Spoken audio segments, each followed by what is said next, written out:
کچھ علماء نے پیچھے جو مجھے گالیاں نکالی، اللہ کا شکر ہے میرے دل پر اس کا کوئی اثر نہیں، نہ میں نے اس کے رد عمل میں کوئی اس کے برابر لیول کی بات کی. ان کے چونکہ سوشل میڈیا پر سب کو معلوم ہے تو اس لیے میں نام لے دیتا ہوں، ورنہ توبہ مجھے تبلیغ والوں نے اس سے زیادہ ستایا. میں نے کبھی کسی کا نام آپ سے لیا چونکہ وہ نیچے والی آپس کی بات. اب یہ سوشل میڈیا پر منظور مینگل صاحب بد اخلاقی کا مظاہرہ کر رہے ہیں، تو اللہ کا شکر ہے میرے دل میں رد عمل میں ایک رتی چھوڑ، ایک حبۃ و خردل کا 1000واں حصہ بھی میرے دل میں کوئی رد عمل، بلکہ ان کی عزت ہے کہ اہل علم ہے.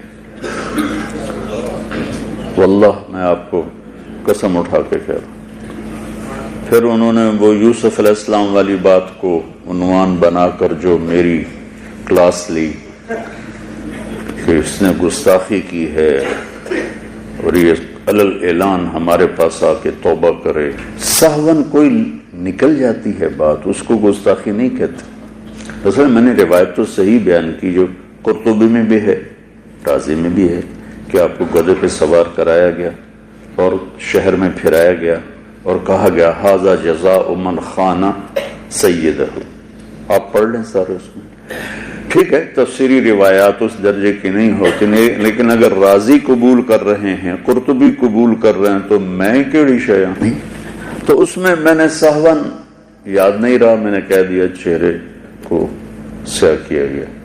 تب اس کی ظنوا بالمؤمنین خیرا کتنی بڑی حدیث ہے.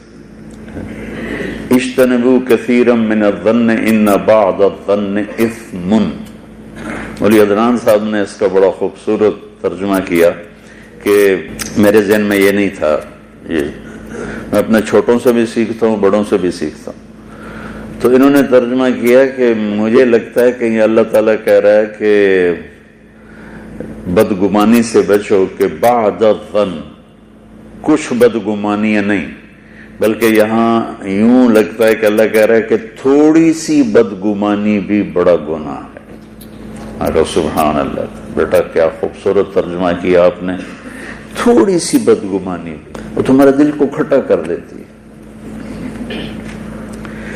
اور امام ابو حنیفہ رحمۃ اللہ علیہ کی طرف منسوب ہے، میں نے خود نہیں پڑھا، مفتی احمد علی صاحب شاید ان کی نظروں سے گزرا ہو، کہ کسی میں 100 باتیں کفر کی ہوں اور ایک ایسی ہو جس کی میں تعویل کر کے اس کے اسلام کو بچایا جا سکتا ہے، تو اس ایک کی تعویل کو قبول کر کے 99 چیزوں پر پانی پھیر دو. مفہوم یہ ہے. تو جس ہستی کے فتوی کو کہ ہم پیروی کرتے ہیں وہ یہ فرما رہے ہیں.